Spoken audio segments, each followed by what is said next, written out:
गुजरात दंगे मामले में एटीएस का बड़ा एक्शन, तीस्ता सीतलवाड़ और एक पूर्व आईपीएस गिरफ्तार, 3 के खिलाफ एफआईआर। गुजरात दंगा मामले में झूठी जानकारी देने के आरोप में सामाजिक कार्यकर्ता तीस्ता सीतलवाड़ समेत 2 पूर्व आईपीएस अफसर संजीव भट्ट और आरवी श्री कुमार के खिलाफ केस दर्ज कर लिया गया है। इसके बाद गुजरात एटीएस ने मुंबई के जुहू पहुंचकर तीस्ता सीतलवाड़ को उनके घर से गिरफ्तार कर लिया। वहीं अहमदाबाद क्राइम ब्रांच ने पूर्व आईपीएस अधिकारी आरवी श्री कुमार को अरेस्ट कर लिया है।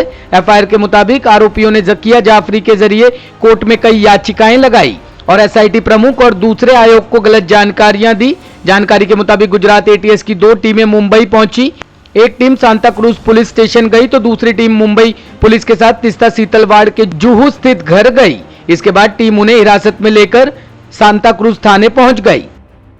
The victims of Gujarat riots and across the country in many other cases has been arrested today.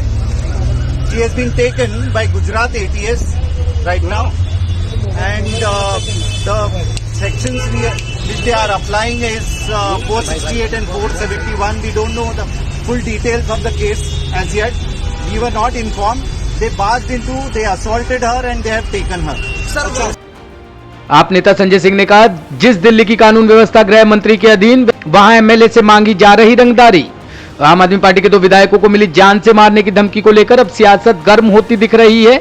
आपके राज्यसभा सांसद संजय सिंह ने राष्ट्रीय राजधानी में कानून व्यवस्था की स्थिति पर सवाल उठाए हैं और गृह मंत्री अमित शाह पर निशाना साधा है। संजय सिंह ने कहा कि जिस दिल्ली की कानून व्यवस्था बीजेपी के गृह मंत्री के अधीन है, वहां आम आदमी पार्टी के विधायकों को 24 बार कॉल करके हत्या करने की धमकी दी जा रही है।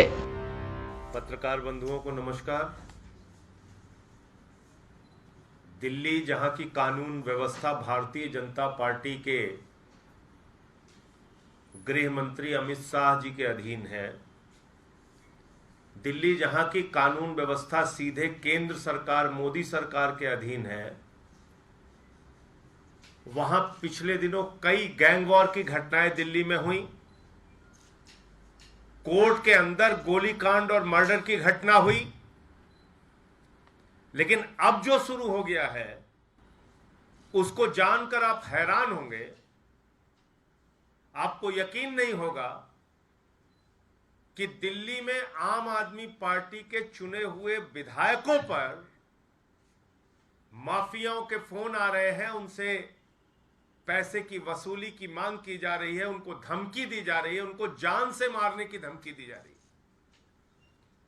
और 1-2 बार नहीं, 24 बार कॉल करके धमकी दी जा रही है। ओवैसी ने कहा, अल्पसंख्यक समुदाय के खिलाफ घृणा को संस्थागत बना दिया गया है। हैदराबाद के सांसद और एआईएमआईएम के अध्यक्ष असदुद्दीन ओवैसी ने केंद्र की मोदी सरकार पर निशाना साधा है। उन्होंने कहा कि केंद्र सरकार मुसलमानों को निशाना बना रही है। वह मुसलमानों के खिलाफ ऐलान जंग कर चुकी है। बीते 8 साल में मोदी सरकार के कार्यों पर बोलते हुए ओवैसी ने कहा कि बीजेपी के पास आज एक भी मुस्लिम सांसद नहीं है।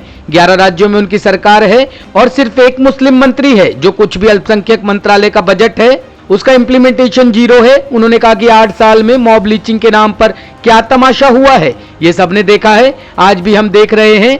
रूल ऑफ लॉ को बर्बाद किया जा रहा है, बिना नोटिस के घरों को तोड़ा जा रहा है। ओवैसी ने कहा, बीजेपी ने पिछले 8 साल में भारत के मुसलमानों के खिलाफ ऐलान जंग कर दिया है और यही हम देख रहे हैं। राउत के बयान पर बोली सांसद नवनीत राणा, शिवसेना बौखला चुकी, महाराष्ट्र में लगे राष्ट्रपति शासन। निर्दलीय लोकसभा सांसद नवनीत राणा ने शिवसेना पर अपने हमले को तेज करते हुए कहा कि मौजूदा मुख्यमंत्री उद्धव ठाकरे अपने पिता और पार्टी के संस्थापक बाल ठाकरे की राजनीतिक विचारधारा में फिट नहीं है। आगे महाराष्ट्र में चल रहे राजनीतिक संकट पर टिप्पणी करते हुए नेता ने दावा किया कि शिवसेना के वरिष्ठ नेता संजय राउत विधानसभा के बागी सदस्यों के परिवारों को धमकी दे रहे हैं। नवनीत राणा ने यह भी मांग की कि गृह मंत्री अमित शाह को राज्य में जारी उथल पुथल के बीच जल्द से जल्द राष्ट्रपति शासन लागू करना चाहिए। गुंडेशाही ये बंद की जाए, क्योंकि बार बार ये 2.5 वर्षों में हमने हमारे महाराष्ट्र में उद्धव ठाकरे की गुंडागर्दी और पावर का दुरुपयोग और संविधान को खत्म करने वाला नियम इन्होंने महाराष्ट्र में लाया है। ये 2.5 सालों में मैं आपसे विनती करूंगी, जल्द से जल्द ये परिवारों को सिक्योर किया जाए और राष्ट्रपति शासन ये महाराष्ट्र में लगाया जाए, इतनी मैं आपसे जरूर विनंती करूंगी। राष्ट्रपति चुनाव को लेकर मायावती का ऐलान, एनडीए उम्मीदवार द्रौपदी मुर्मू को बसपा देगी समर्थन। बहुजन समाजवादी पार्टी की प्रमुख मायावती ने राष्ट्रपति चुनाव में एनडीए की उम्मीदवार द्रौपदी मुर्मू को समर्थन देने का ऐलान किया है। बीएसपी अध्यक्ष मायावती ने कहा कि हमने एनडीए के राष्ट्रपति चुनाव की उम्मीदवार द्रौपदी मुर्मू को समर्थन देने का फैसला किया है।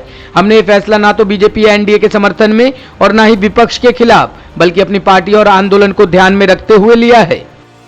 राष्ट्रपति चुनाव में अपना फैसला खुद लेने के लिए स्वतंत्र है, आज़ाद है, जिसके तहत ही हमारी पार्टी ने आदिवासी समाज को अपनी मूवमेंट का खास हिस्सा मानते हुए द्रौपदी मुर्मू को राष्ट्रपति पद के लिए अपना समर्थन देने का फैसला लिया है।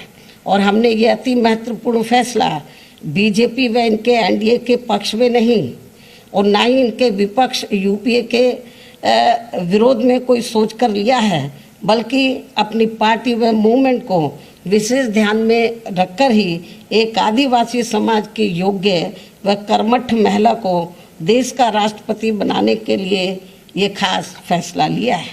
हालांकि वह कितना फ्रीली होकर वह बिना किसी दबाव के कार्य कर पाएगी, ये तो आगे चलकर समय ही बताएगा। अंत में अब मैं अपने आदिवासी समाज की महिला को देश का राष्ट्रपति बनाने के लिए अपनी पार्टी का वोट देने का ऐलान करते हुए अपनी बात यही समाप्त करती हूँ। धन्यवाद। ब्यूरो रिपोर्ट, टीम तफ्तीश न्यूज।